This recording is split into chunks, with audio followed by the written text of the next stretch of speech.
हिवरखेड येथील देवडी वेस शंकर संस्थानमध्ये सनातन धर्मातील सर्व देवी देवतांच्या मूर्ती आहेत.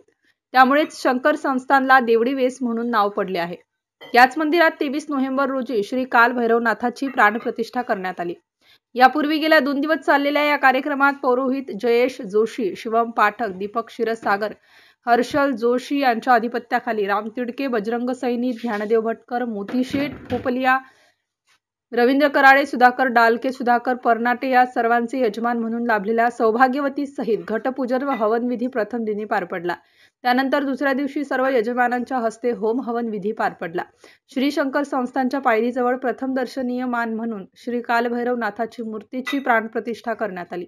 त्यानंतर आरती होऊन महाप्रसादाला हजारो लोकांनी उपस्थिती दर्शविली.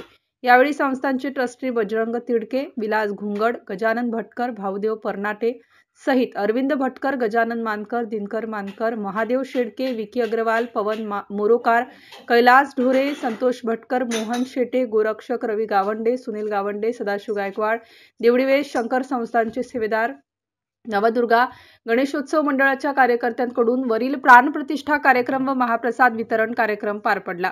MCN न्यूज मराठीकरिता बाळासाहेब नेरकर, हिवरखेड.